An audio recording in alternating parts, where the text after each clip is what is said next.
Special One përmes personaliteteve të veçanta ju sjell rrëfime, emocione e të pathëna. Aty ku ndërprehet biseda, fillon muzika. Special One Marbresha Kelmendi në Klan Kosova FM. Sot në Special One e ftuar është një grua e zonja në profesionin e saj, e cila ka marrë pjesë në konferenca dhe hulumtime të ndryshme sa i përket gjuhësisë në vend, po edhe jashtë. Është kjo Blerta Ismaili, shefe e departamentit të gjuhës gjermane në Universitetin e Prishtinës. Ajo po ashtu është nderuar me çmime të ndryshme, edhe studimet e saj, domethënë është doktore e filozofisë, titull këtë që e ka mbrojtë në e po ashtu studimet të fakultetin dhe të gjitha këto tjerat, magjistraturën i ka përfunduar në Universitetin e Prishtinës.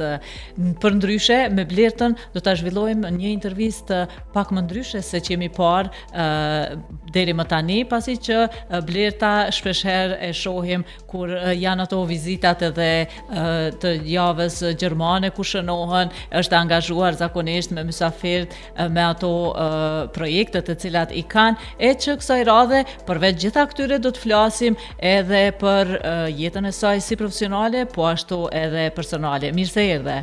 Mirë se u gjeta, ju falenderoj për ftesën.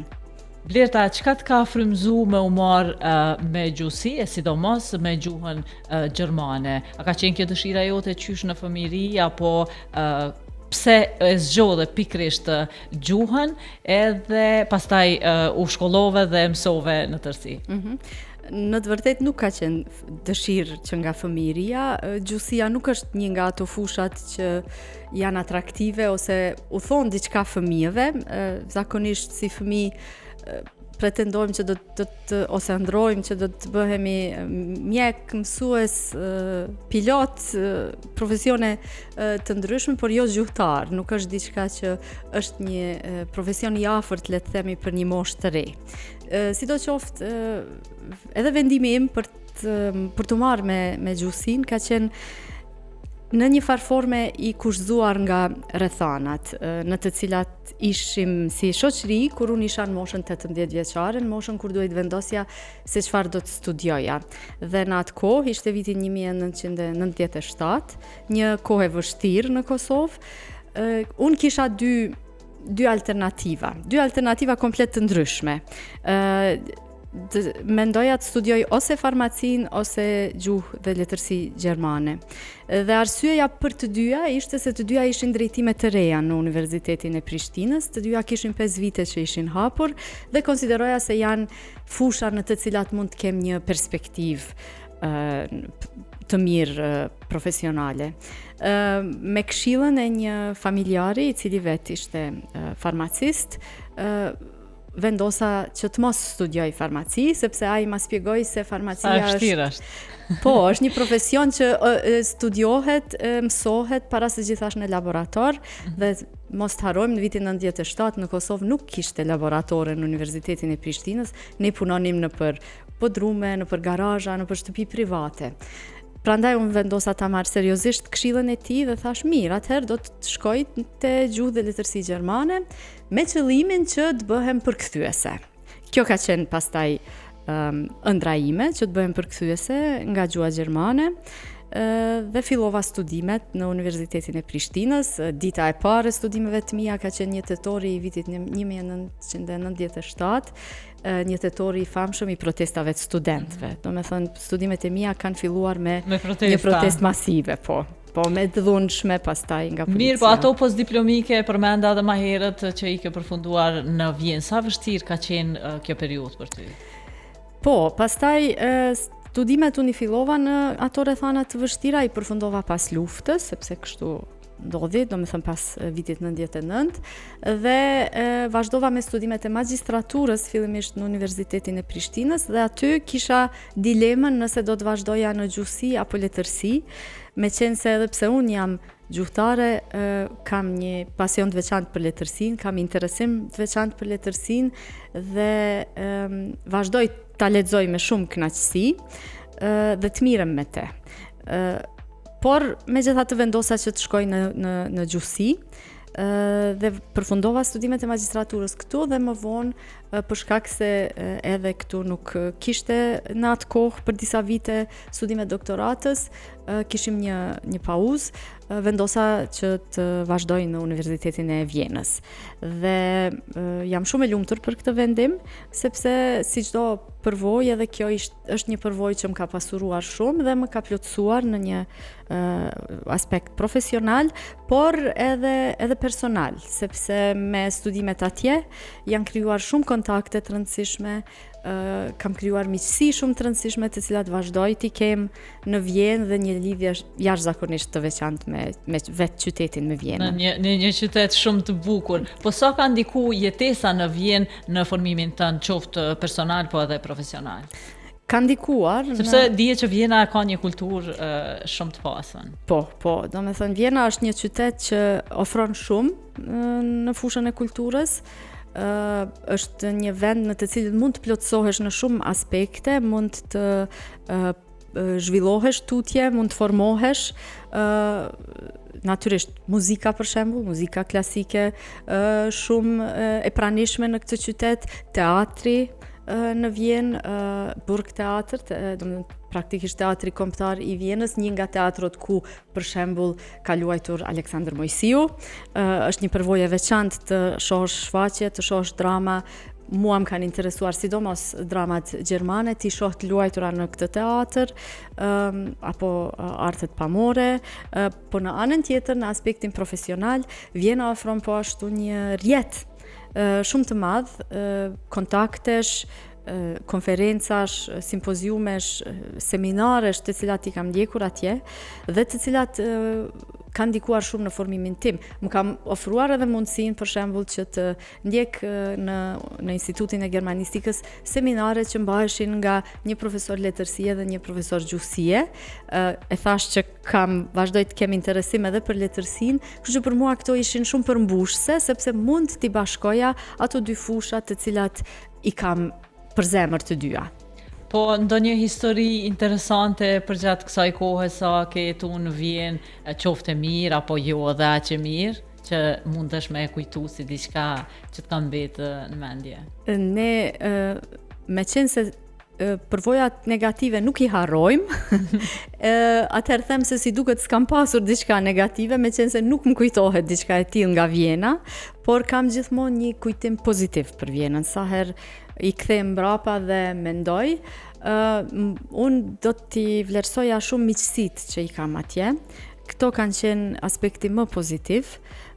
Jo vetëm në fushën, domethënë miqësi që kanë lindur me kolegë të fushës, por edhe miqësi përtej tyre. Për shembull, kam shumë miq që janë historian, antropolog dhe që sot janë qoftë në universitet, qoftë në Akademinë e Shkencave në Vjenë, dhe me të cilët vazhdoj të ruaj kontakte, sado që shihemi rrallë, kemi një raport shumë të mirë.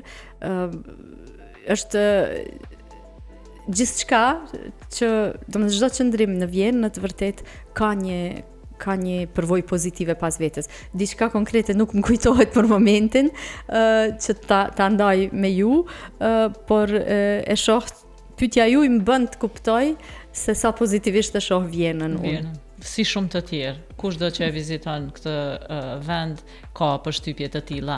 Mirë, po ke studiu një gjuhë jo dhe aq të lehtë, është ndër gjuhët ndoshta që hyn në kategorinë që është vështirë me u mësu. Cila është ndoshta ajo fjala që ma e bukur sipas jush? Edhe pse? Është një gjuhë që të sfidon, po, në procesin e mësimit të sfidon. Dhe unë kam filluar ta mësoj gjuhën gjermane në moshën 18 vjeçare. Dhe këtë u a them gjithmonë edhe studentëve, të cilët i kemi në numër të madh në departamentin ton, që është ndoshta sfiduese, por është një gjuhë që mund ta mësoni. Domethënë secili mund ta mësoj secilën gjuhë, mendoj, me angazhim.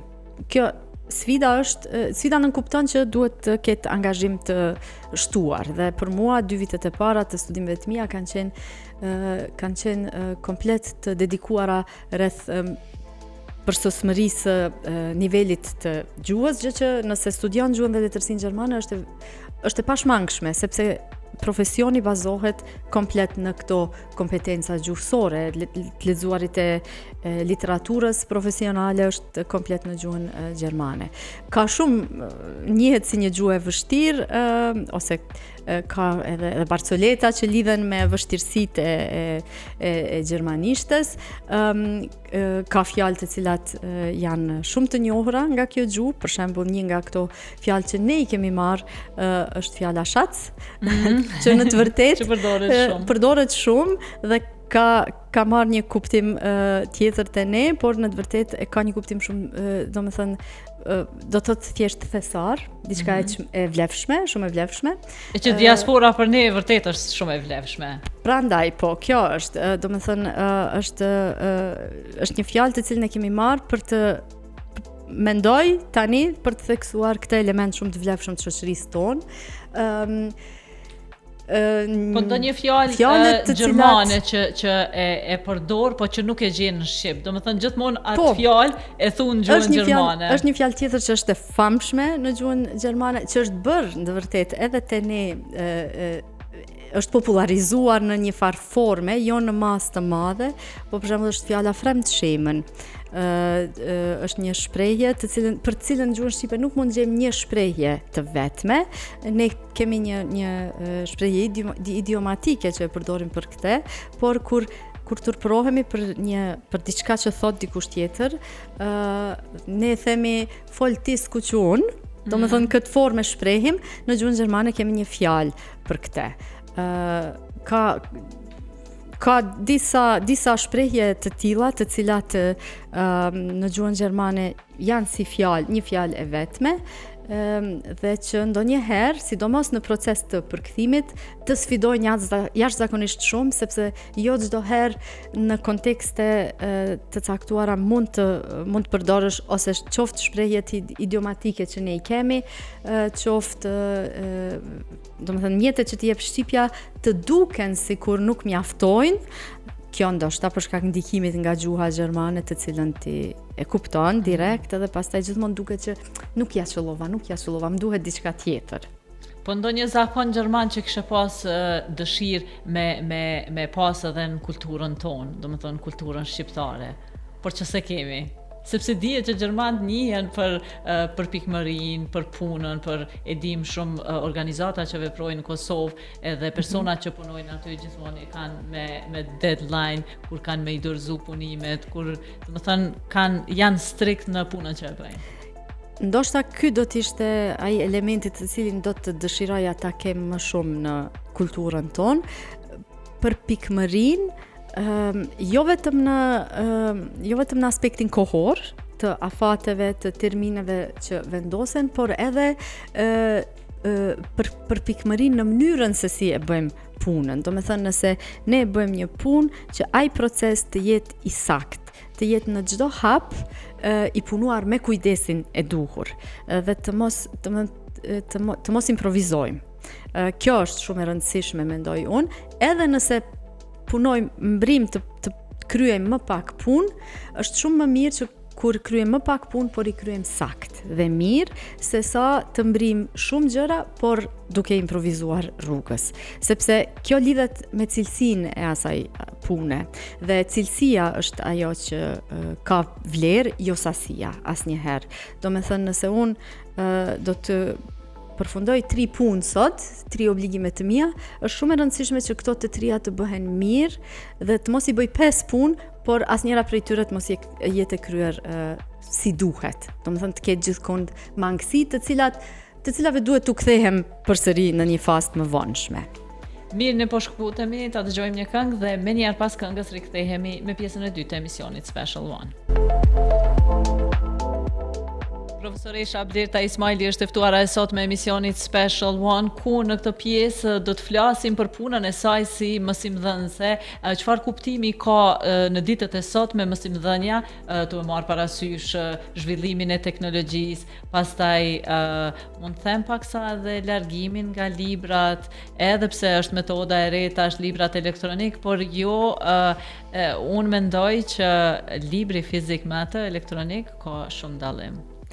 E ndaj edhe unë të njëjtin mendim, ndoshta kjo është çështje gjeneratash, do me thënë ne jemi një gjenerat që është rritur me librin të shtypur në letër, në të cilin edhe mund të bëjmë nënvizime, shënimet tona, mund ta prekim, do me thënë ky kontakti fizik me materjen, në këtë rast sigurisht se krijon edhe një lloj lidhje tjetër se sa kontakti me ekranin, me të cilin dorën zemër në ditët e sotme kemi jashtëzakonisht shumë kontakt dhe jo çdo herë për të lexuar, shumë më shumë thjesht për komunikimet jashtëzakonisht intensive me rrethin ton shoqëror dhe me rrethin ton profesional,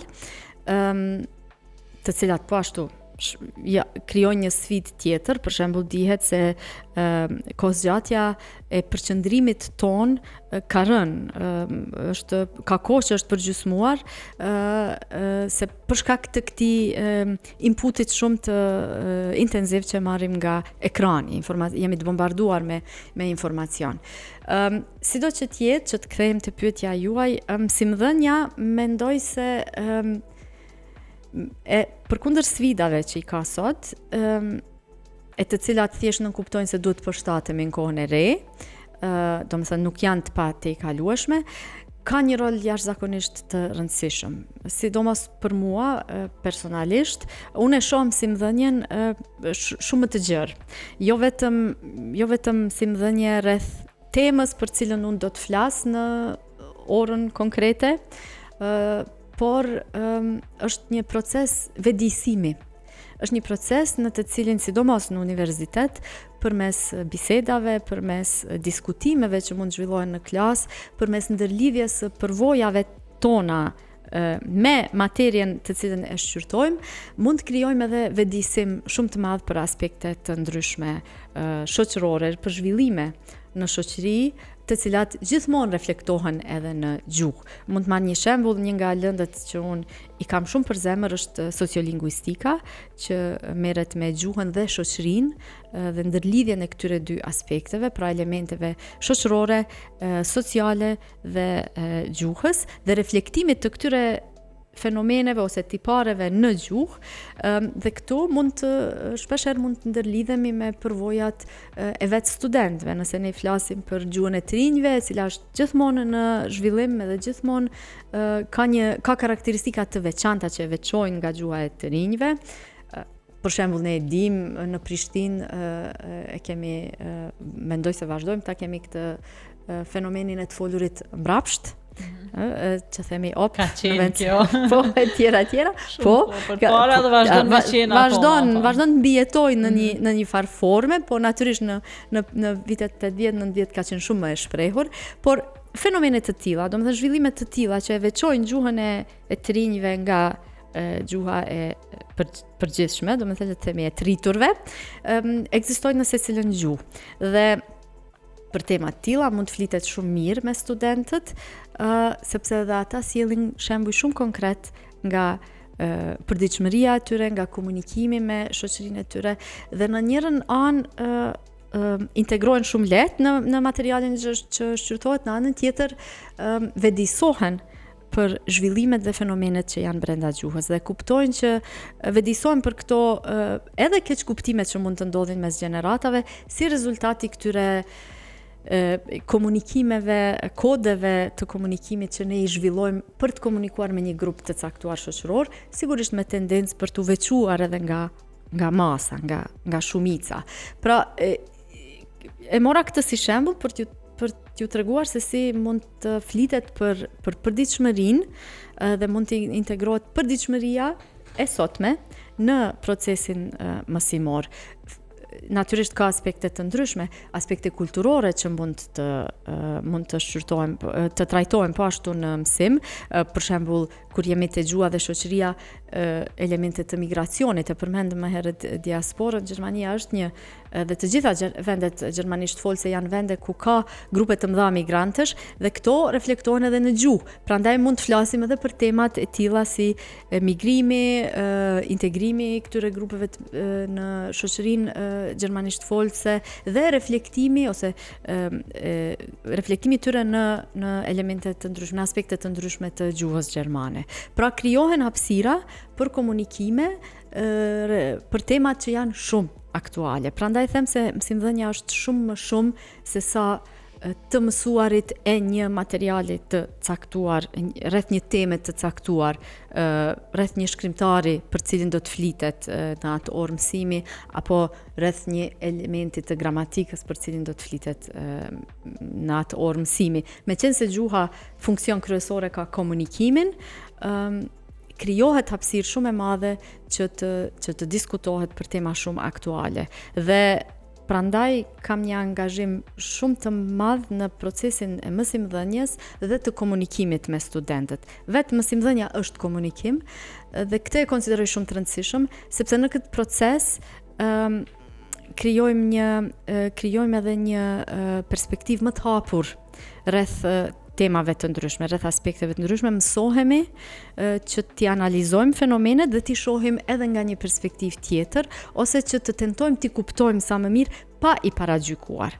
E me këtë që the, mu përmban me kuptu që raporti yt, mësimdhënës student, është shumë i mirë. Në atë që e the që duhet me qenë, domethënë, jo vetëm mësimdhënie, por të jemi sa më shoqëror, e fut domethënë në mësimdhënien tënde edhe kulturën, edhe përditshmërinë e studentëve e gjitha këto. Po, për mua është shumë e rëndësishme që të jetë një raport natyrisht korrekt, që të jetë një raport i hapur.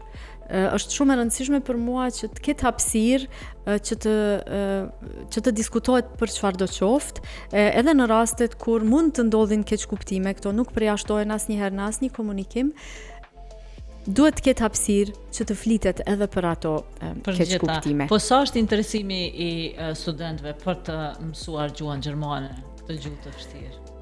Është gjuhë e vështirë, por e mësueshme, siç e them unë gjithmonë. Po, patjetër se shqiptarët i kemi shumë, domethënë, në vendet gjermanofolsi, kështu që me patjetër është dashur me mësu, edhe nëse s'kan dashur, por që çdo gjë mësohet kur don. Mësohet edhe në Kosovë. Unë them gjithmonë vetë e kam mësuar në Kosovë, kështu që në vitet 90, domethënë jo në atë kohë kur s'ka qenë. Po, jo në epokën e internetit, sepse i përmendet më herët këtë botën digjitale dhe sfidat që vijnë nga ajo, në anën tjetër na vjen ndihmës shumë e madhe.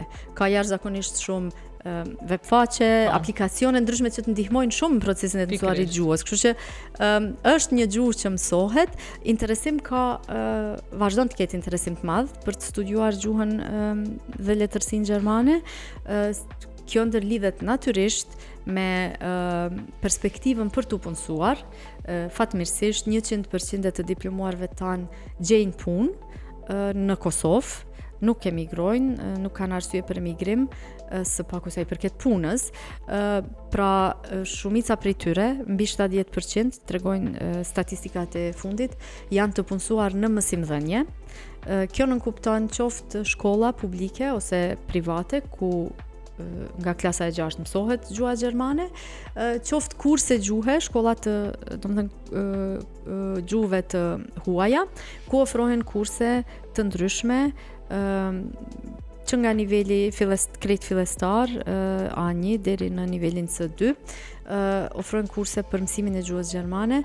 E dim se gjuha gjermane është një gjuhë e cila mësohet shumë në Kosovë dhe atë për shkak të punësimit, domethënë në njërin anë kemi organizata gjermane të cilat punojnë në Kosovë dhe punësojnë persona që e dinë mirë gjuhën gjermane, në anën tjetër kemi edhe ata që emigrojnë për punësim, për shembull mjek të rinj të cilët shkojnë për specializime të Gjermani, student, qoftë për studime bachelor, master apo për PhD, unë I përmenda mjekët, por ka dhe profesione të tjera, njerëz të profesioneve të tjera, të cilët emigrojnë kryesisht drejt Gjermanisë, por në përgjithësi edhe drejt hapësirës gjermanisht folse, dhe të gjithë këta dëshirojnë ta mësojnë gjuhën gjermane. Prandaj për studentët tanë krijohet një perspektive mirë punësimi, këta të gjithë mund të punojnë si mësimdhënës.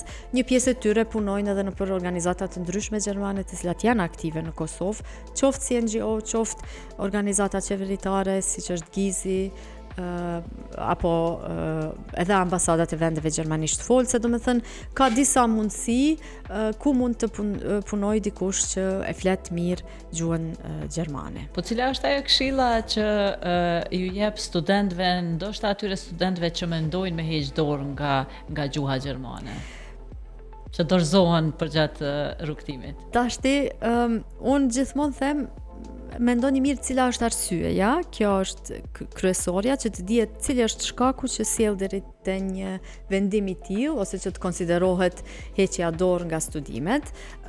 Nëse ndonjëherë mund të ketë arsye krejt private, të cilat janë domethënë komplet jashtë, le të themi jashtë fushëveprimit ton si departament ose si institucion, por këshilla që ju jap gjithmonë studentëve është që të mos dorëzohen pa e pasdhënë maksimumin e angazhimit të tyre. Nëse janë angazhuar maksimalisht dhe shohin që me të vërtet nuk ju intereson, për mua kjo është shumë e rëndësishme, nëse të intereson kjo fushë studimi ose jo, nëse me të vërtet nuk të intereson, atëherë nuk ka arsye që të mos ndrosh drejtim. Kjo është krejt legjitime dhe mund të sjellë bile rezultate më të mira, por natyrisht jo të dorëzohen pa e pas sfiduar veten pak dhe pa e dhënë maksimumin e angazhimit të tyre në studim. Asnjëherë heqja dorë nuk bën të ndodh thjesht për shkak se të duket se nuk e di mjaftueshëm gjuhën, sepse njohuritë e gjuhës përmirësohen, avancohen, thjesht duhet angazhim, shtesë edhe vullnet për ta dhënë këtë angazhim shtesë. E që të Blerta këtë e kemi parë, pasi që të tregon edhe rezultati I punës së saj, që tash e sa vjet është profesoreshe dhe paraqitet normalisht që punimet tua si ulëmtuese po shkencore janë paraqit në revista të ndryshme ndërkombëtare. Si na vlerësojnë të huajt, pra si vlerësojnë shqiptarët sa I përket kësaj fushe? Sepse të ka ra shumë shpesh me udhëtu edhe me qenë për konferenca të ndryshme. Po, dhe fakti që jam në fushën e gjermanistikës, më ka mundësuar edhe këtë që relativisht herët në karrierën time të ballafaqohem me një ambient akademik ndërkombëtar. Dhe ky ballafaqim është I domosdoshëm, është shumë I rëndësishëm për zhvillimin e secilit, për zhvillimin profesional të secilit, sepse të krijon mundësi që të shohësh edhe të bësh një lloj bilanci, ku gjendem unë në studimet e mia dhe çfarë mund të përmirësoj. Ajo që ju them studentëve për gjuhën vlen e njëjta edhe për ne, domethënë çfarë mund të përmirësoj unë në aspektin tim, në zhvillimin tim profesional.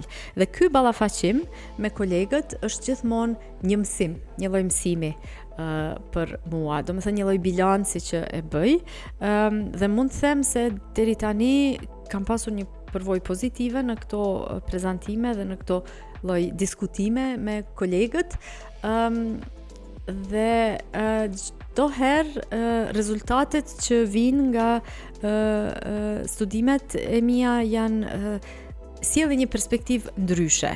Unë në studimet e mia shumë shpesh merrem me kontaktin gjuhësor, domethënë me kontaktin mes shqipes dhe gjermanishtes, diçka që në duke të parë është shumë e largët për opinionin e jashtëm, sepse nuk jemi hapësira që jemi në kufi të njëra tjetrës, jemi larg, gjeografikisht larg njëra tjetrës, prandaj edhe habiten ndonjëherë me, për shembull, fjalët gjermane që janë marrë në gjuhën shqipe, qoftë në faza më të hershme, qoftë tani, siç ishte rasti me e përmendëm fjalën shatc. Po rezultatet janë gjithmonë ato që sjellin një lloj baze për diskutim, apo edhe për ide shtesë që mund të vinë nga kolegët, apo edhe thjesht mund të japin një bazë për bashkëpunime të radhës, për projekte të ndryshme të cilat pastaj i zhvillojmë bashkë me kolegët. Kështu që në përgjithësi them se kam një përvojë pozitive, por edhe që ky ballafaqim është shumë i rëndësishëm për zhvillimin tim në fushën profesionale. E kur jemi të kjo pjesë, i nderuar me çmime të ndryshme, si vlerëson ato? Janë vlerësim për punën, për angazhimin, dhe janë, domethënë, në momentin kur ti nis një punë, nuk mendon për gjëra të tilla si nëse do ta marrësh një çmim. Por angazhohesh që ta përfundosh me saktësi dhe siç din më së miri punën të cilën e ke marrë përsipër ta përfundosh. Kur kjo punë pastaj vlerësohet me një çmim, vlerësohet nga një grup profesionistësh, kjo merr vlerë të dyfisht pastaj dhe motivon. Natyrisht është shumë motivuese, sepse është vlerësim që vjen nga kolegët, vlerësim që vjen nga profesionistë të fushës, të cilët fillimisht e kanë lexuar punën tënde dhe e dyta e kanë vlerësuar atë. Edhe natyrisht që është shumë motivuese. Domethënë për mua ka qenë jashtëzakonisht e vlefshme kur kam marrë çmimin për përkthimin e veprës së Jürgen Habermas. Jürgen Habermas është një emër jashtëzakonisht i madh në ndërkombëtarisht, jo vetëm në Gjermani, dhe ta përkthesh veprën e tij për mua ka qenë fillimisht një sfidë, dhe kjo ka qenë edhe arsyeja pse kam vendosur që të hyj kësaj pune. E thash në fillim të bisedës që un kam menduar gjithmonë që do të bëhem përkthyese, dhe pastaj kam përfunduar në universitet dhe është një punë që më pëlqen shumë, po sidoqoftë përkthimi vazhdon të jetë ndër interesimet e mia, kështu që kur më kanë kontaktuar dhe më kanë pyetur nëse do ta bëja këtë përkthim, përgjigjja ka qenë automatike po, dhe arsyeja ka qenë sepse brenda vetes dëshiroja ta marr këtë sfidë, ta ballafaqoj veten me këtë sfidë, të shoh nëse mund të përkthej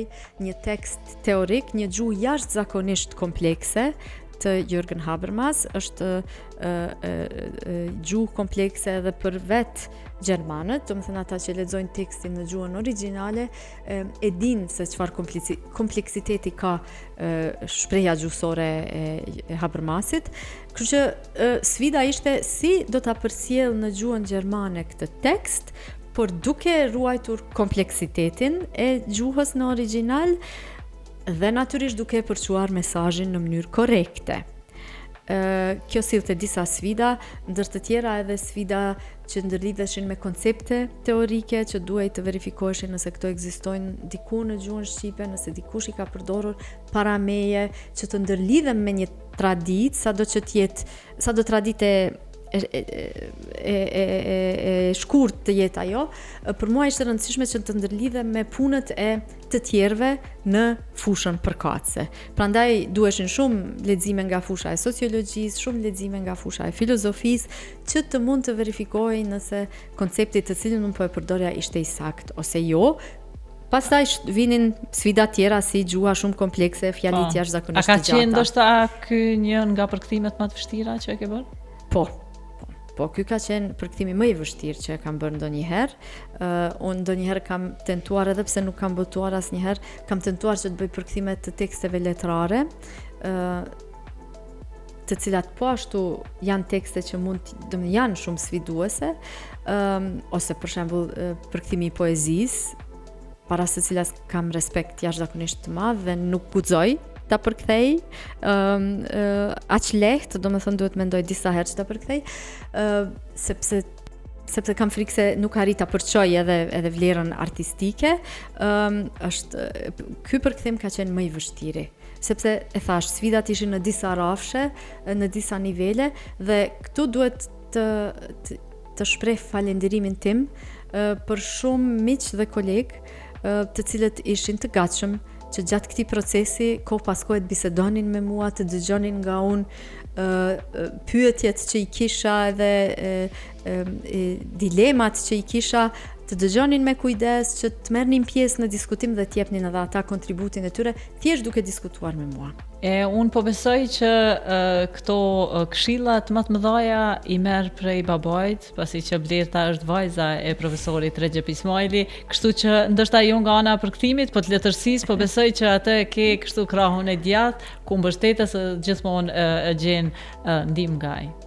Është për mua është natyrisht fillimisht është babai im dhe në këtë pikë figurë shumë e rëndësishme në jetën time, siç është babai i secilit prej nesh, dhe është fat natyrisht kur me një person që është kaq i afërt mund të diskutosh edhe për çështje profesionale. Dhe kjo jo çdo herë është diskutim i lehtë, jo çdo herë do të thënë merr përgjigje të shpejta, në të vërtetë asnjëherë nuk merr përgjigje, por gjithmonë merr shumë rekomandime për lexime. Dhe ndonjëherë të duket sikur ta merrja një përgjigje më të shkurt, do të ndihmonte më shpejt, por e kuptoj pse vijnë këto rekomandime për lexime, sepse siç e thash, improvizimet dhe punët e shpejta asnjëherë nuk janë afagjate, nuk kanë një bazë të fort. Kështu që jam me të vërtet me fat që mund të flas për aspekte profesionale, mund të këshillohem sa herë që unë kam nevojë për këto këshilla dhe mundohem që t'ja dal vet. Por natyrisht është mundësi shumë e mirë që të bisedosh për aspekte të ndryshme, edhe për përkthimin natyrisht që jam konsultuar shumë dhe kam marrë edhe shumë udhëzime se çfarë mund të lexoja, për shembull artikuj që ndoshta dikur janë botuar gjatë viteve 80, duhet ta theksoj në vitet 70-80 në Kosovë kemi pasur disa revista në Universitetin e Prishtinës, të cilat sot nuk publikohen më. Dhe edhe informacioni për këto revista në opinionin e përgjithshëm është i mangët. Prandaj kur unë merja këshilla, shiko se te kjo revistë ose te ajo tjetra dikush ka botuar diçka për Habermasin, rastin konkret, atëherë kjo ishte shumë jashtëzakonisht e vlefshme për mua dhe nuk është informacion që e gjen shumë lehtë në Kosovë në ditët e sotme. Shumë e vërtet. Po projektet e radhës të Blertës, pasi që Blerta gjithmonë është aktive, cilat janë ato, me sa e di keme marrë pjesë si profesor mysafire në Regensburg të Gjermanisë, për çka saktësisht po bëhet fjalë? Po, në Universitetin e Regensburgut në Gjermani ka disa vite që është një projekt quhet Seafield. Është një projekt i cili ka fokusin te Evropa juglindore. Universiteti i Regensburgut në përgjithësi ka një vëmendje të veçantë për Evropën juglindore, aty gjendet Leibniz Institut für Südosteuropa-Forschung, do të thënë Instituti Leibniz për studimet e Evropës juglindore në fushën e historisë. Ta sqaroj edhe një herë, çka janë Leibniz institute, do të thënë këto janë institute shkencore me renome, të cilat janë ekselente në fushën në të cilën zhvillojnë studimet e tyre. Dhe atje ka një qendër, ka vite që ka një qendër për studimin e historisë e Evropës juglindore, çka do të thotë edhe studimin e historisë do të thënë hapësirës shqipfolse, pra ka një vëmendje për gjuhën shqipe dhe ka që nga viti 2023 një kurs për gjuhën shqipe, sidomos për folësit e origjinës. Në kuadër të këtij interesimit të shtuar për te historisë, tani edhe në fushën e antropologjisë, në fushën e gjuhësisë, jam ftuar që vitin e ardhshëm në semestrin veror për një semestër të ligjëroj në këtë universitet dhe kjo është për mua natyrisht një vlerësim përsëri i angazhimit tim. Do të jetë një angazhim një semestral, do të thënë i përkohshëm, dhe do të mbaj atje ligjërata nga fusha e gjuhësisë. Ligjërata sigurisht për modalitetin, është një fushë për të cilën kam doktoruar në Vjenë, modaliteti dhe shprehja e tij përmes mënyrave të foljes, dhe besoj se do të kemi një fokus edhe në përgjithësi të gjuhësia ballkanike dhe shqipja në kuadër të këtij areali gjuhësor. Mirë Blerta, unë të falenderoj shumë që ishe pjesë e misionit Special One, ku na rrëfeve për jetën tënde, folëm për punën me student, si profesoreshe gjuhës gjermane, pastaj për përkthimet që ke bërë, vështirësitë e shumë çka tjetër, që Blertën e pam në një intervistë pak më ndryshe se që jemi mësuar ta shohim më herët. Kënaqësi që zhvilluam këtë bisedë bashkë. Ju falenderoj për ftesën dhe për mundësinë që të kemi një shkëmbim të tillë që kalon pak edhe në një rrafsh më personal. Shumë faleminderit. Kënaqësia ishte edhe imja, e ju dëgjues e shikues të Klan Kosova FM vazhdoni të qëndroni me ne me programet dhe muzikën që frekuencat 95.2 dhe 90.8 FM i sjellin për ju. Deri të dielën e ardhshme, mirëmbëjtje.